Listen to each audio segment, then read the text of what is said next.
Eurozone retail sales have declined further than anticipated as despite Germany's positive sentiment, Spain, Portugal and Italy all experienced a month-on-month decline. But is this a further sign of a North-South divide in Europe? Joining me now is Philippe Waechter, Chief Economist and Head of Economic Research at Natixis Asset Management.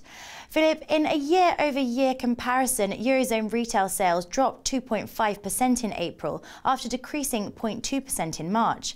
Analysts had predicted a fall of only 1.4%. What has caused this, do you think?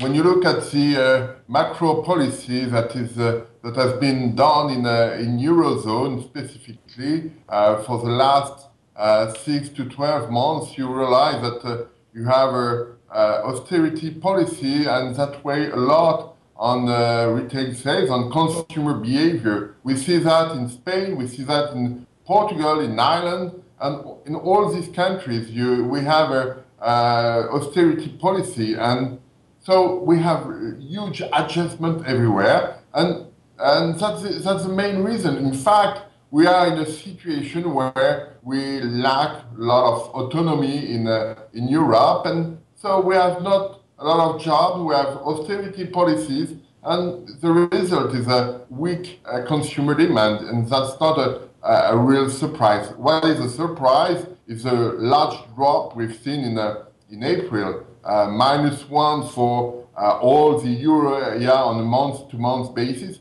It's a large drop, and then it's really problematic. It means that the beginning of the second quarter is very weak, and probably in that case we will have weak numbers on GDP growth for the second quarter, and that's really problematic.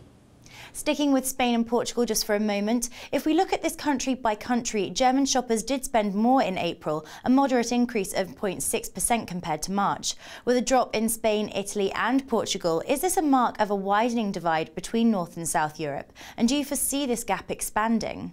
When you look at different countries, you have a large, widespread situation. Yes, you're coming from Germany. But you know, this is the point. This is the fact that the kind of adjustment we have in Europe is not homogeneous from country to country. And we have, when you look at numbers, not specifically this number in April, but you have strong numbers in France, in Finland, in Austria, in Germany, and very weak numbers in Spain and Portugal, even Italy, and that's a reaction to the macro adjustment. But clearly, on a month-to-month basis, we have large drop in Spain, in Belgium, in Denmark, in Ireland, in Spain, in France. And that's a change in regime we can imagine in Europe, and that's what we have to be very careful at, is because when you look at that, when you look at different survey we have on euro area for April on May, we have very weak outlook for the GDP, for growth, and for employment, and that's the main reason on which we have to be very attentive. You mentioned earlier macro policies and austerity policies. The European Central Bank rate decision is due out tomorrow. Is there anything policymakers can do to try and improve sentiment for retailers and encourage consumer spending?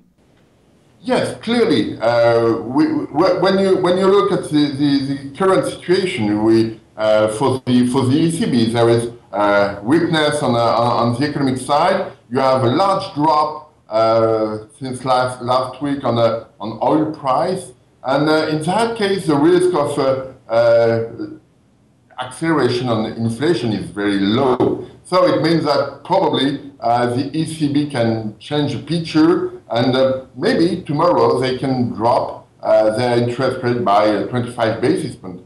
We can imagine that, and in that case, you know, the point with the ECB is that it can change people's expectations and say what we expect from the ECB is probably maybe it can drop its interest rates, but it has to say we will keep interest rates very low for a very long period. And in that case, people will change their expectation, and with very low interest rates, they face negative real interest rates, and in that case, they can find incentives to spend now and not later, and that's what the ECB has to do. It has to say, try to spend now, not later, and for that, they have to say, Mario Draghi will have to say, we will keep interest rates very low for a very long period of time, as the Fed in the US, in the United States can do.